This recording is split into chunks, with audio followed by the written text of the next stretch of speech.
Hello दोस्तों, welcome back to the channel Srishti study point. आप सभी को पता है यूपी में असिस्टेंट प्रोफेसर का एग्ज़ाम होने वाला है एडवर्टाइज नंबर 51 के अंतर्गत। तो इसमें कल एक मैंने प्रीवियस ईयर का पेपर आपके सामने सॉल्व किया था, जो कि फर्स्ट मीटिंग का था 2021 का, और ये अब सेकेंड मीटिंग 2021 का पेपर हम यहाँ पर सॉल्व करेंगे। जीके का क्वेश्चन जो है यहाँ पर हैं पूरे 30। इन जीके के क्वेश्चंस को ही हम यहाँ पर सॉल्व करेंगे। वीडियो में बने रहिए, वीडियो बड़ी इंपॉर्टेंट है आने वाली परीक्षा के लिए, जिससे आपको ये पता चलेगा कि किस प्रकार के क्वेश्चन एग्जाम्स में आते हैं। और ये जितने भी क्वेश्चन हैं इनमें मैं सारे क्वेश्चन में डिटेल भी बताऊंगी, ठीक है। तो इसको याद रखिएगा कि क्वेश्चन हो सकता है कि इसी टाइप के यही क्वेश्चन आपको थोड़ा घुमा के मिल जाए, तो इस वीडियो में ये आपके लिए इम्पोर्टेंट रहेगा। और PYQ के रूप में भी ये क्वेश्चन आपके लिए इम्पॉर्टेंट है। तो यहाँ पर ये देखिए, पहला क्वेश्चन दे रखा है कि प्राचीन भारत में विवाह कितने प्रकार के थे। तो भाई 8 प्रकार के विवाह थे प्राचीन भारत में, और 8 प्रकार के विवाह में यहाँ पर एक बार लिख दे रही हूँ, जिससे कि आप अच्छे से रट सकें। यहाँ पर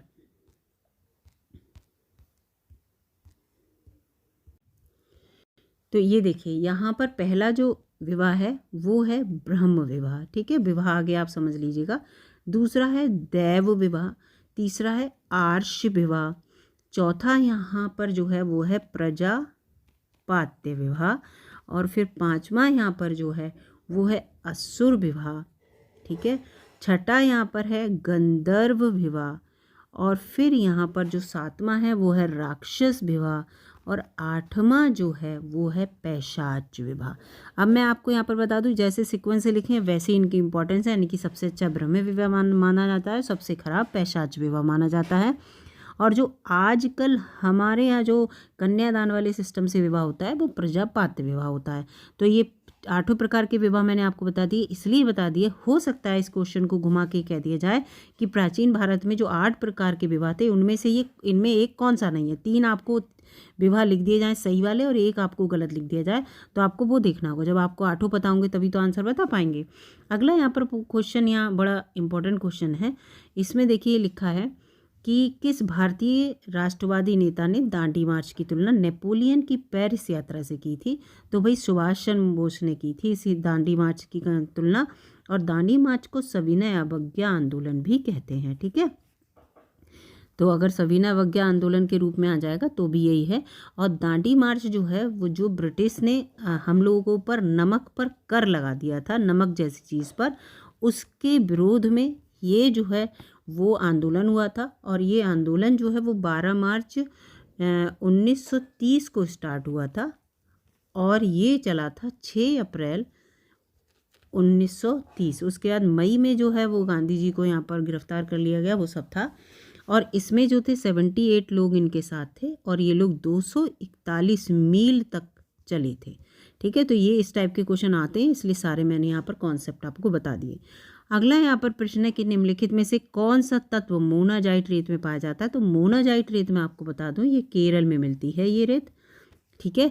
और इसके साथ साथ एक बात और बता देती हूँ, मोनाजाइट रेत अगर विश्व में कहाँ कहाँ मिलती है, तो एक तो इंडिया में मिलती है, ठीक है। एक तो इंडिया में मिलती है, दूसरा मेडागास्कर में मिलती है, और तीसरा मिलती है साउथ अफ्रीका में।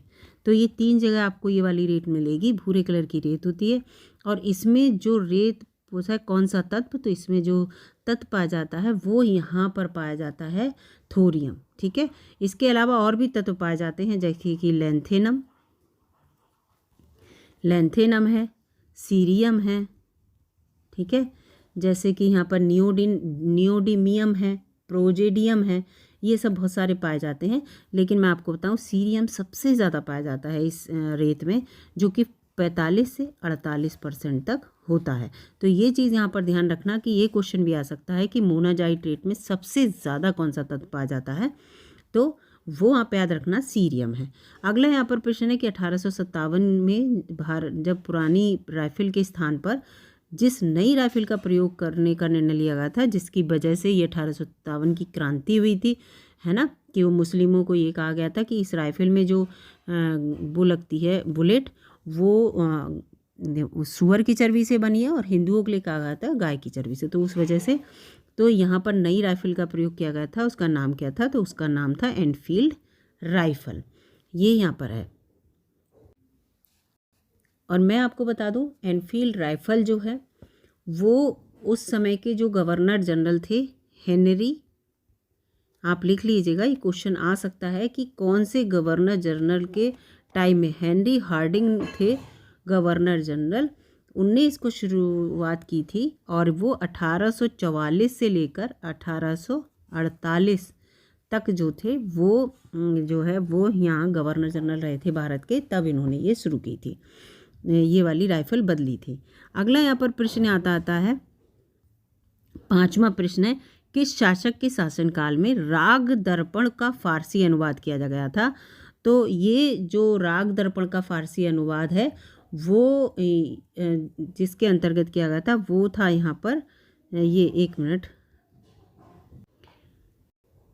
इसका जो है फारसी अनुवाद जो है वो फिरोज शाह तुगलक के टाइम में हुआ था, और ये जो इसका फ़ारसी अनुवाद जो है वो फ़कीरुल्लाह ने किया था। ठीक है, फ़कीरुल्लाह, ये आ सकता है क्वेश्चन, इसलिए मैंने यहाँ पर ये लिख दिया, किसने किया था? फ़कीरुल्लाह ने। इसके बाद अगला प्रश्न है यहाँ पर, ये जो है इस प्रश्न को देखते हैं। ये प्रश्न है कि जो ये देखिए, the economics history of India, ये लिखा है, ये ब्रिटिश शासन काल के समय किसने ये लिखी थी? The economics history of India, ये एक बुक है। ठीक है, तो ये जो लिखी थी, ये लिखी थी यहाँ पर ये रमेश चंद्र दत्त। ठीक है, रमेश चंद्र दत्त ने ये लिखी थी। यहाँ पर ये जो है क्लियर नहीं दिख रहा है, लेकिन मुझे थोड़ा समझ में आ रहा था। ये संविधान के किस भाग में निर्वाचन से संबंधित प्रावधान जो है वो बताए गए हैं? तो ये जो है वो आप सभी को पता है, भाग 15 में बताए गए हैं, और संविधान में 22 भाग हैं। आर्टिकल 395 है, यानी कि अनुच्छेद जो है वो 395 हैं, भाग हैं 22, और अनुसूची 12 हैं, जबकि पहले अनुसूची 8 थी, 4 अनुसूची जो है बाद में जोड़कर ये पूरी हो गई 12। इसके बारे में एक अलग से वीडियो चैनल पर मैं बनाऊंगी, और वैसे शॉर्ट वीडियो चैनल पर पड़ी है, आप जाके देख सकते हैं। इसके बाद यहाँ पर मैं आपको बता दूं कि 8वां प्रश्न है कि भारत में कब प्रथम जो क्षेत्रीय ग्रामीण बैंक जो है वो अस्तित्व में आया भारत में? तो यहाँ पर वो 1975 में अस्तित्व में आया। 2 अक्टूबर 1975 को उत्तर प्रदेश के मुरादाबाद, ठीक है, उत्तर प्रदेश के मुरादाबाद में इसको स्थापित किया गया था। ठीक है, याद रखना, ये क्वेश्चन आ सकता है, कहाँ स्थापित किया गया था? वर्तमान में 43 क्षेत्रीय ग्रामीण बैंक हैं जिन्हें RRB कहते हैं। ठीक है, अगला यहाँ पर क्वेश्चन है, ये क्वेश्चन मुझे समझ में नहीं आया था, ये समझ में नहीं आ रहा क्या लिखा है, तो इसलिए इसी को मैंने नवे क्वेश्चन को जो छोड़ दिया था। 10वां क्वेश्चन यहाँ पर है कि आर्टिकल 21A किस बात को यहाँ पर बताता है? तो वो शिक्षा के अधिकार को बताता है, और ये जो 6 से 14 वर्ष के बच्चों के लिए शिक्षा का अधिकार है, मुफ्त शिक्षा का, उसको बताता है। ठीक है, तो यहाँ पर ये है, और ये पहले नहीं था शिक्षा का अधिकार, क्योंकि 21 के साथ ए लगने का मतलब ही है संविधान संशोधन में जोड़ा गया। इससे आप समझ जाइए, जिसमें क ख ग या ए भी लगा रहता है तो वो बाद में जोड़े जाते हैं। और ये कब जोड़े गए? 86वें संविधान संशोधन जब हुआ था, ये हुआ था 2002 में, तब इसको जोड़ा गया था 21A को। ठीक है, बच्चों से 6 से 14 तक के बच्चों को शिक्षा का अधिकार के तहत। अब इसमें ये मिलान करना, ये बड़ा कठिन आपको लग रहा होगा, लेकिन इसमें अगर आपको एक पता है तो आसानी से कर सकते हैं। तो ये देखिए, नारकोटिक्स से जो है वो जगदीश, यहाँ पर ये जो जगदीश पावड़िया हैं ये संबंधित है, तो ए का चौथा इसमें है, तो यही वाला ऑप्शन ठीक है। बी का यहाँ पर तीसरा है, ये देख लीजिए, यानी कि डॉक्टर पैट्रिक अमोद जो हैं वो हैं WHO से रिलेटेड। फिर है कल्पना कोचर जो हैं वो सी का दूसरा, यानी कि Bill and Melinda Gate foundation से रिलेटेड है। और ये जो हैं ये यहाँ पर लिखा है आइजैक हर्जोग जो हैं वो इज़राइल से रिलेटेड हैं। तो ये इस तरह से था। इसके बाद यहाँ पर है 12वां कि टोक्यो ओलंपिक 2020 में, जो कि 2021 में खेले गए थे, पहला गोल्ड मेडल किसने जीता था? ये यहाँ पर है। तो इसका उत्तर यहाँ पर जो है वो है यांग कियान ने जीता था। किसने जीता था? यांग कियान ने। और ये चीन के थे, और इन्होंने 10 मीटर राइफल प्रतियोगिता में जीता था, और फीमेल हैं। ठीक है, फीमेल हैं ये, चीन की हैं, फीमेल हैं और इन्होंने 10 मीटर राइफल की प्रतियोगिता में जीता। निम्नलिखित देशों में से मई 2021 में किसने चाइना संघ के साथ अपने आप को अलग कर लिया था? तो इसका मुझे आंसर नहीं मिला। अगर आपको इसको आंसर मिल गया हो तो बता दीजिएगा। 2021 का करंट अफेयर का प्रश्न है। इसके बाद 14वां प्रश्न है ये कि पूरा इसमें ये पूछा गया है, महत्वपूर्ण व्यक्ति के जन्मदिन के उपलक्ष्य में पराक्रम दिवस मनाया जाता है। पराक्रम दिवस है, ठीक है।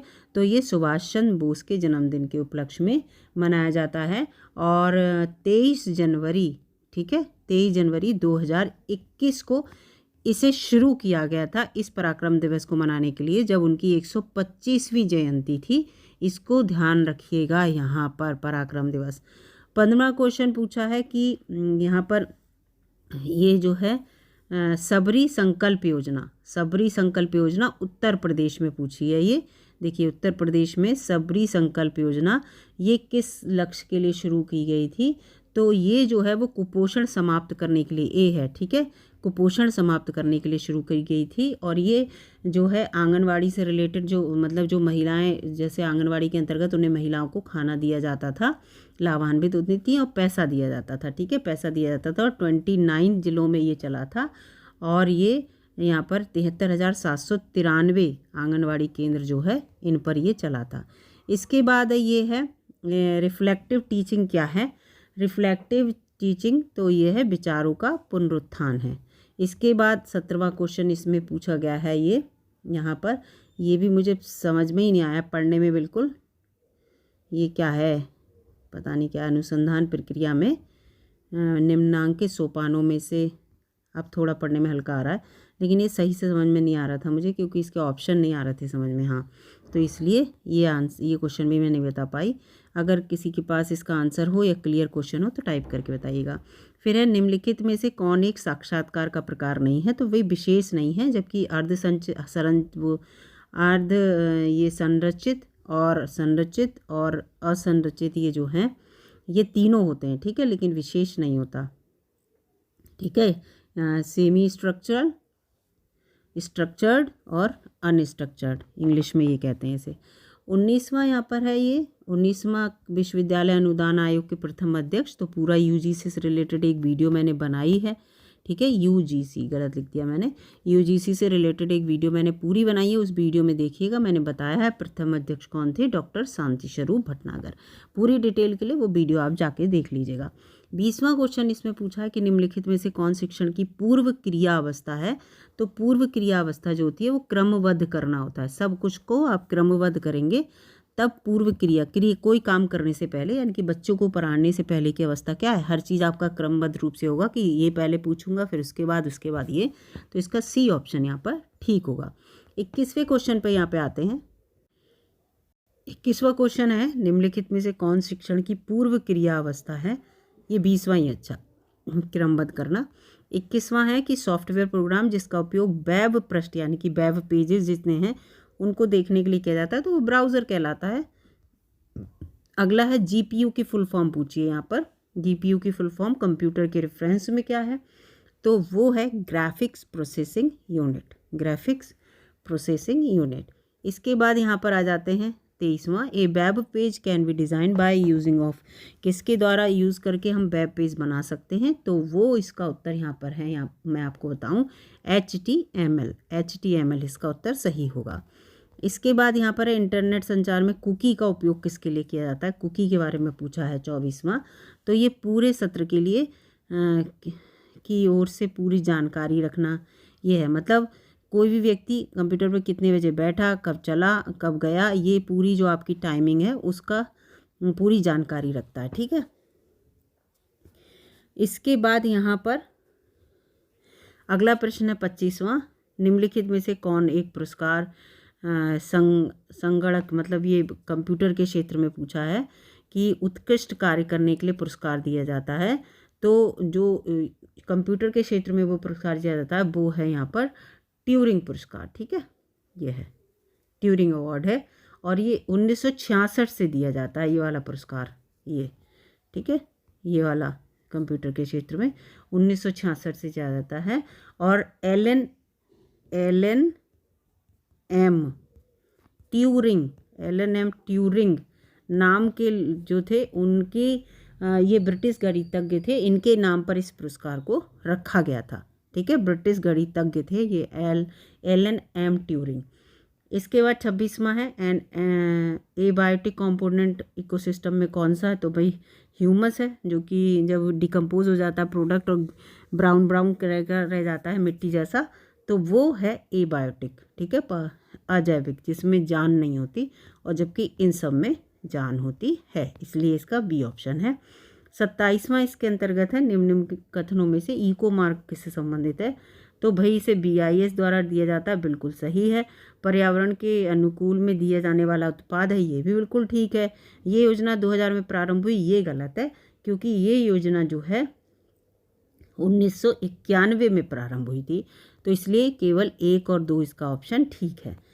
इसके बाद 28वां है यहाँ पर कि जो 1972 में मानव पर्यावरण पर आयोजित स्टॉकहोम कॉन्फ्रेंस हुई थी, वो कितने सिद्धांत उसमें हुए थे, कितने सिद्धांत बताए गए थे, उनके पूरे जो लक्ष्य था उसके अंतर्गत, तो इसमें जो घोषणा पत्र था उसमें, तो उसमें 26 सिद्धांत थे उनके घोषणा पत्र में।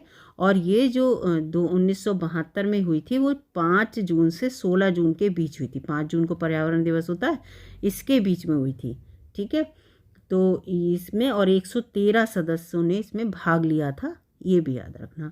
29वां यहाँ पर पूछा है ग्रीन हाउस इफेक्ट में मुख्य रूप से कौन सी गैस जो होती है वो इम्पॉर्टेंट होती है, तो मतलब सबसे बड़ा कारण होती है, तो वो है कार्बन डाइऑक्साइड। वैसे कार्बन डाइऑक्साइड है, CH4 है, नाइट्रस ऑक्साइड है यानी कि N2O है, फिर है ये यहाँ पर हाइड्रोजन, ये क्लोरोफ्लोरोकार्बन्स हैं, फिर यहाँ पर ये है हाइड्रोजन फ्लोरोकार्बन्स हैं।